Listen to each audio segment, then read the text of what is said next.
Today's speaker, Christine, is a program director at Point Loma Nazarene University.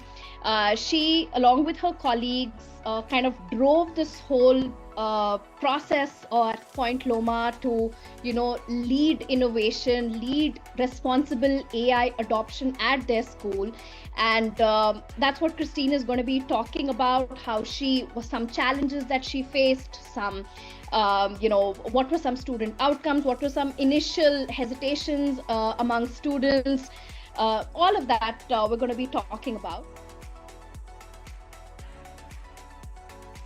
Hello everyone, I'm Christine Tokunaga at PLNU, and I'm so happy to be here to share my experiences in the work we've been doing with VisibleAI. And yeah, it's so true that, and you're right, Kritik, that AI is here to stay. And so our work to prepare educators is to work with it, not around it, which means building AI literacy alongside human-centered teaching. So we're hoping that we can model how AI can, number one, enhance inclusion by adapting lessons, translating materials, and making learning more accessible for all students. And then two, leveling the playing field, not just for our students who lack resources, but for new teachers who need planning support and quick access to quality ideas.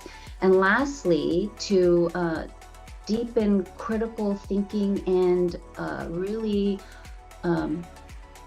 ensure creativity, or bring creativity by using reflective practices on the work and shifting kind of like the routine so that AI can do the work, and so teachers can design richer, more engaging learning experiences for their students. Throughout, I kept framing AI as a collaborator. And so the value comes when they pair the tools and the capabilities of the tools with their creativity, judgment, reflection, and then really connections with students. So that's where I think where the real teaching aha moments happened.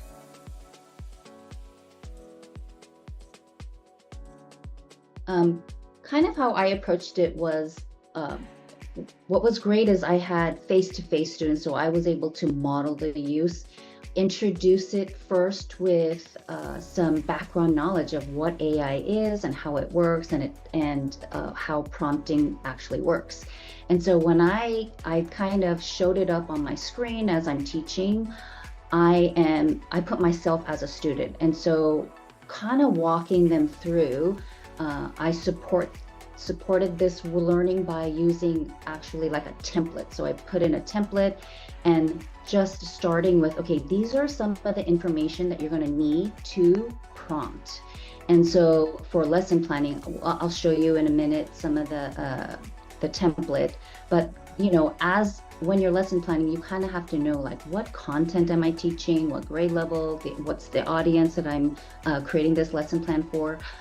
You have to know the content, the standards, and then you have to know like what's the learning goal and what about the ELD. So as much as we can know about what we're going to be teaching, and then from there utilize that information to ask a question or prompt AI to be able to get the output that we really want, and that's to brainstorm higher order thinking activities, and that's kind of what our assignment was for.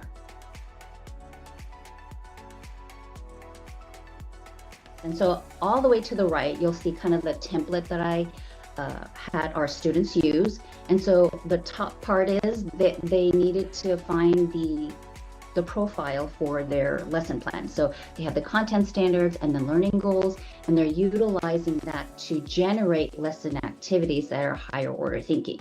Now, to the left, you'll see where the students started. They were actually a true beginner to utilizing AI. And so you'll see what is a lesson activity for ELA for defining narrative essay. So ELA is English Language Arts. And so that's the lesson plan that they're working on. And using the guiding mode, you can see it asked, what have you tried so far? And so in the responses, I've created an anchor chart on character and settings. And then you'll see the brainstorming ideas that it came out with. My recommendation was pick 3, ask it to pick 3 brainstorming ideas, but it came, the student just kind of left it open-ended. And so it came out with so many different ideas. And so she picked 3 here and put it in. And part of the work is validating, is this work truly what they're looking for? And is it valid information? And so that's the reflective process.